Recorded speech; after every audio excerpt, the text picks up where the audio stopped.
Actually देखिए, ये confirm news तो नहीं है। वही है कि थोड़े थोड़े टुकड़े जोड़ के इंफॉर्मेशन बनती है। जैसे हमनई साहब भी पहले दिन की स्ट्राइक में मारे गए, उन्होंने एक्सेप्ट किया, तो जब तक इसराइल एक्सेप्ट नहीं करेगा तब तक तो ये कंफर्मेशन नहीं हो सकता। बहुत सारी चीजें हैं। इसके साथ साथ ये भी होता है कि देखिए, फॉग ऑफ वॉर चलता है, प्रोपोगंडा चलता है, साई वॉर चलता है, तो there so many things which are simultaneously going on. तो इसलिए इस चीज को कहना तो बहुत मुश्किल है। लेकिन क्या इसका इम्पैक्ट होगा? डेफिनेटली होगा।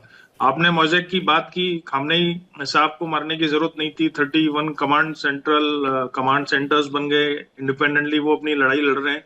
देखिए, किसी भी वॉर में ये एक सिर्फ इमरजेंसी मेजर होता है, उसका इम्पैक्ट कुछ अच्छा नहीं होता। Centralised command and control is always good. मतलब सब लोग ये चाहते हैं कि एक सेंटर हो जहां से पूरा कंट्रोल हो, लेकिन डिफरेंट इंडिपेंडेंटली सब ऑपरेट करते हैं, तो वो इमरजेंसी कंट्रोल है। इस केस में अच्छी बात है कि जिससे कि लड़ाई ना रुके। वो हर देश अपने अपने हिसाब से अपने अपने नियम बनाता है, क्योंकि अलग अलग जगहों से जब कमांड सेंटर्स लड़ते हैं तो डुप्लीकेसी ऑफ एफर्ट बहुत होता है। मालूम पड़ा, आप एक एग्जांपल ले लीजिए कि दो अगल बगल वाले कमांड सेंटर सेम टारगेट को हिट कर रहे हैं, तो it's a wastage of effort, क्योंकि कोई कम्युनिकेशन नहीं हो रहा है, सब इंडिपेंडेंटली फाइट कर रहे हैं।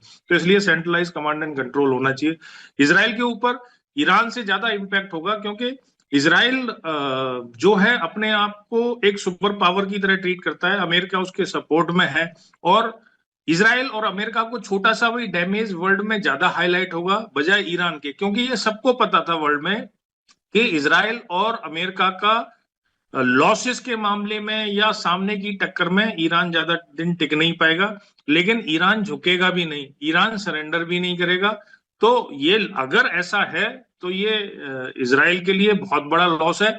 और अगर ऐसा है तो मुझे ऐसा एक दो दिन में दिखता है कि ट्रम्प साहब अपना वाणी को थोड़ा सा विराम देके कुछ चेंज करेंगे। जो आपने बोला एआई वाली बात के ईरान से बात हो सकती है, अब ऐसा हो सकता है, तो ऐसे ही कुछ स्टेटमेंट आएंगे, क्योंकि ये वॉर में ईरान उस वजह से लड़ रहा है कि हम तो डूबेंगे सनम, तुमको लेके डूबेंगे।